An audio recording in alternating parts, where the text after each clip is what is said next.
Shalom, kita ketemu lagi. Sekarang bulan Oktober adalah bulan Rosario.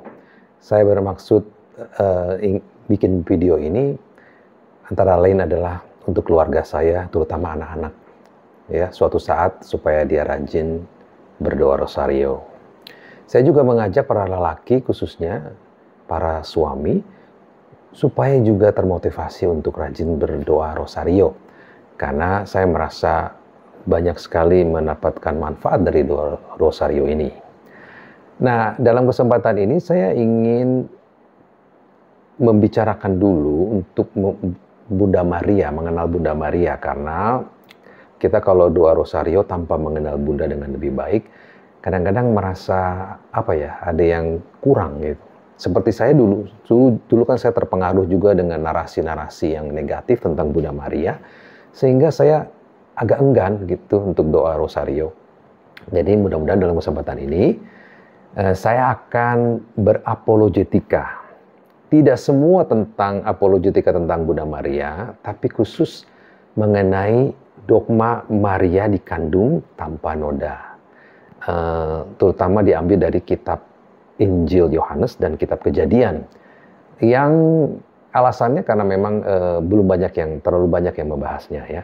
Saya akan mencatat yang penting saja karena saya akan mencoba membuat video ini sesingkat mungkin ya. Banyak yang permintaan seperti itu. Maria kita tahu sering dikenal sebagai Hawa yang baru. Seperti halnya Yesus adalah Adam yang baru. Jadi kita akan mulai dari kitab Kejadian.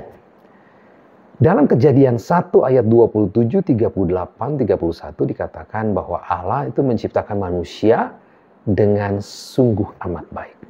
Ini sebetulnya dapat diartikan bahwa manusia diciptakan tanpa noda, tanpa dosa asal.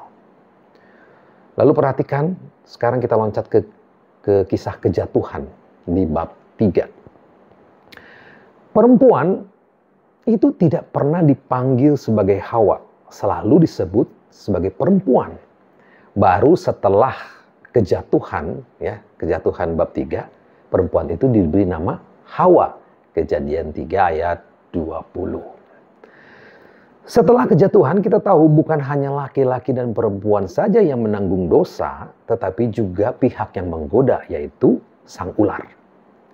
Dan di sana kemudian kita tahu ada nubuat akan ada pertempuran di masa depan antara keturunan perempuan dengan keturunan ular.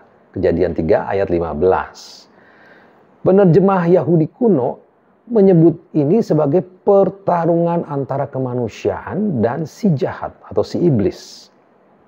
Dan jangan salah ya, tradisi Yahudi kuno pun mengenal apa yang disebut dengan dosa asal. Baca di Sirah 25 ayat 24 dan juga kitab Apokrif 4 Esra 7 ayat 118. Nah, sekarang kita ke perjanjian baru Injil Yohanes. Bunda Maria itu hanya muncul 2 kali loh di Injil Yohanes, singkat.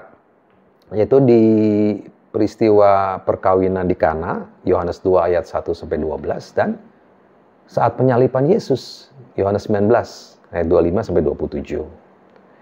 Kedua bacaan ini ya, jika dibaca dalam konteks perjanjian lama, kisah Adam dan Hawa, kisah penciptaan, mengindikasikan bahwa Maria itu adalah perempuan yang keturunannya akan menaklukkan ular. Perikop perkawinan di Kana dimulai dengan kalimat apa? Pada hari ketiga. Apa maksudnya? Kalau kita telusuri kitab Yohanes, itu kan dimulai dengan kata-kata yang sama dengan kitab Kejadian. Pada mulanya. Kejadian 1 ayat 1 dibandingkan dengan Yohanes 1 ayat 1. Jika kitab Kejadian diawali dengan kisah 7 hari penciptaan, maka Injil Yohanes pun dimulai dengan 7 hari pelayanan publik Yesus. Demikian ya penghitungan 7 hari kisah penciptaan yang baru. Hari pertama, yaitu di Yohanes 1 ayat 19, ini tentang kesaksian Yohanes Pembaptis. Hari kedua, Yohanes 1 ayat 29, disebut di situ, pada keesokan harinya. Ini tentang pembaptisan Yesus. Hari ketiga itu di Yohanes 1 ayat 35, sama ya, disebut pada keesokan harinya. Yesus bertemu Andreas dan Petrus. Hari keempat di mana? Yohanes 1:43. Pada keesokan harinya, sama. Yesus bertemu Filipus dan Natanael.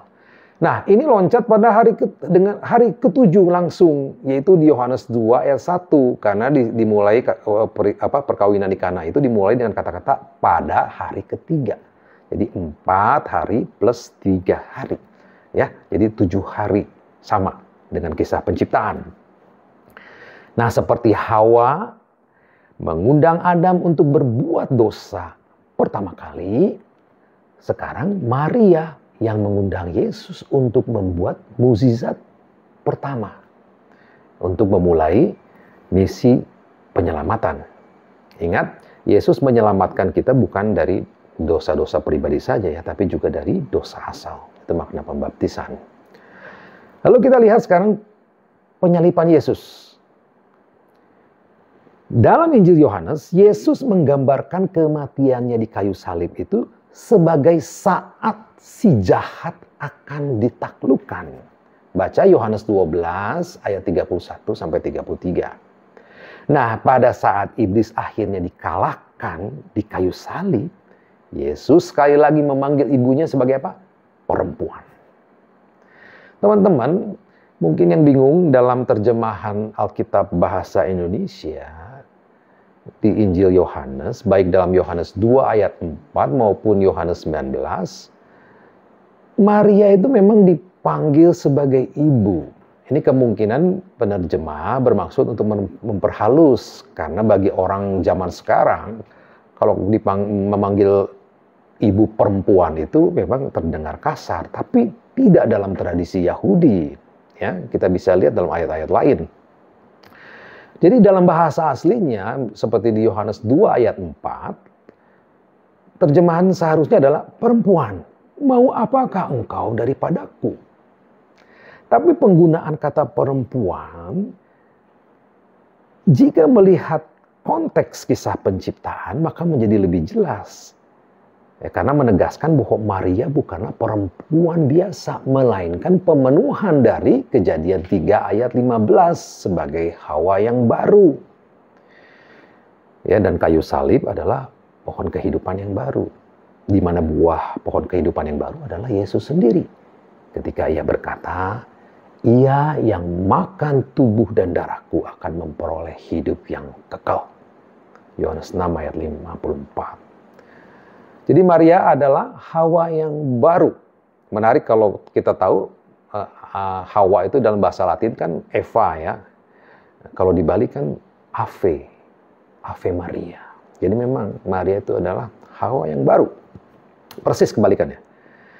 Dan seperti Hawa itu berasal dari Adam, tanpa bantuan perempuan lain ya diciptakan demikian, Adam yang baru pun Yesus dilahirkan tanpa bantuan laki-laki yang lain, pria yang lain. Maka demikian pula halnya Hawa yang diciptakan tanpa dosa asal ya, masuk akal jika Maria juga sebagai Hawa yang baru dikandung tanpa noda. Karena Maria mesti lebih besar daripada Hawa.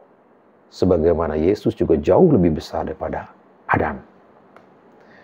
Teman-teman, dogma ini memang dikeluarkan 1854 ya. Tapi jauh sebelum itu bapak-bapak gereja sebetulnya sudah mengajarkannya. Namun yang perlu dicamkan di sini adalah bahwa Maria itu mendapatkannya itu bukan karena dari kekuatan sendiri, tetapi karena rahmat yang khusus. Disebutkan bahwa ia penuh rahmat. Lukas 1 ayat 28. Seperti yang Yesus katakan dalam Wahyu 21 ayat 5. Lihatlah, aku membuat semuanya baru. Demikian teman-teman ya, kita kembali ke Rosario. Perlu dipahami bahwa doa ini ujung-ujungnya adalah Yesus sendiri ya. Karena dalam Rosario kita mengenang misteri Yesus. Bukan berhenti pada Maria. Per Mariam et Jesum. Saya berdoa setiap hari Rosario ya, bukan cuma di bulan Oktober saja. Saya merasa banyak manfaatnya, memberikan ketenangan, menjaga kewarasan di tengah dunia yang tidak sedang baik-baik saja ini. Ada kata-kata dari almarhum eksorsis Vatikan, Pastor Gabriel Amort. Dia mengatakan bahwa iblis itu takut loh sama doa Rosario. Jadi saya mengajak teman-teman semua, terutama para suami ya, untuk coba melakukannya. Kalau memang terasa sulit di awal, jangan berhenti, terus mulai saja dengan hati. Saya sendiri akan memulainya di bulan ini untuk berdoa sehari 3 kali, ya, pagi, siang, malam. Doakan saya mendoakan Anda juga, kita saling mendoakan. Amin.